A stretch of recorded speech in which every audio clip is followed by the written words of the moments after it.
Hey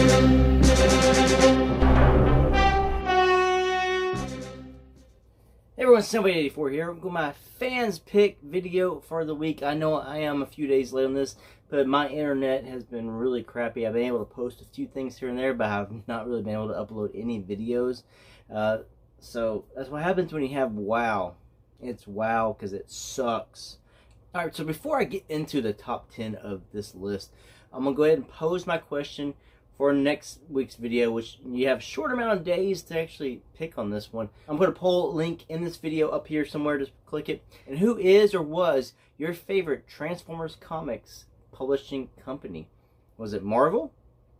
Was it Dreamwave? Or is it still IDW? So you choose those three choices, and I'll gather up all the info by next week, by Monday, and hopefully have this video up on Monday.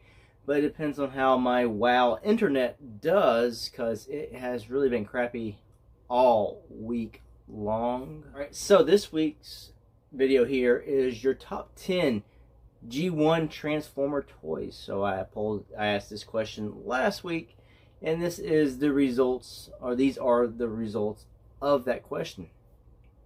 I'll keep the video short and sweet, so you can spend more time looking at New York Comic Con reveals of Transformers and other things you want to look at. Number 10 is Bruticus, and I can see why he landed there. He is made up of mostly military type vehicles, and as a kid, a lot of people enjoy playing with military vehicles because that's war, and you get to blow things up. That is very Michael Bay-ish. Okay. All the Combaticons formed the Super Robot Bruticus. Now, G1, all the combiners are always something that, as a kid myself, I tried to go after and collect. Who wouldn't want a super military robot? Number 9, Blitzwing. Out of all the triple changers, Blitzwing is the only one who made this list. I'm surprised Springer didn't get more love than he did, or even Astro Train. But Blitzwing, being a tank and a plane, or fighter jet, you know, definitely more win there as opposed to, say, like Octane, who's a tanker truck and a jet liner. Number 8, Predaking. Now, as a kid, he was the ultimate combiner because these were bigger individual robots who formed a much larger combined robot. He's about the same height as Metroplex in combined form. So as a toy, he's big, and as kids, you go like that, and he's got either feral beasts and lots of playability there. And they did some playtime in the cartoon, but they weren't really shown to be overpowered. Number 7, Shockwave. Now this one did not surprise me. I figured he'd actually be higher up on this list, as he was one of the best G1 toys in terms of toy playability in alt mode and as a robot himself. He had lights and sounds, plenty of articulation, especially for a G1 Transformer, and he also was a handheld thing for the kids. It made like noise like a laser gun, so you can actually chase people around and play with it. He was a win-win. Number 6, Devastator. Now again, this one did not surprise me, but I thought Predaking would beat Devastator out in this kind of polling. But Devastator was the first, so I guess he lands in the hearts of many more Transformer fans as a toy, because he's probably the first combiner anyone really collected who started at the beginning of G1. Now, they're all construction vehicles. There's 6 of them, all the same size, that formed a robot.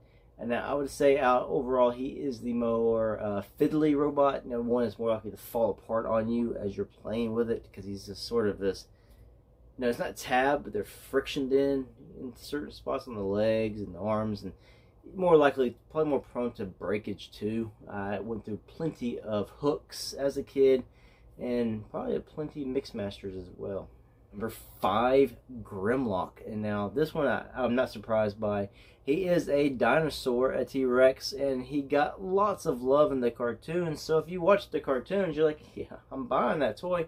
And he got lots of love also in the comics. So he is a great character. Either way, in Season 3, the cartoon sort of dumbed him down a little bit too much. But either way, he's a great character, an awesome toy, and a great alt mode. Number 4, Ultra Magnus. I really did not see this one coming. I knew he's a good character.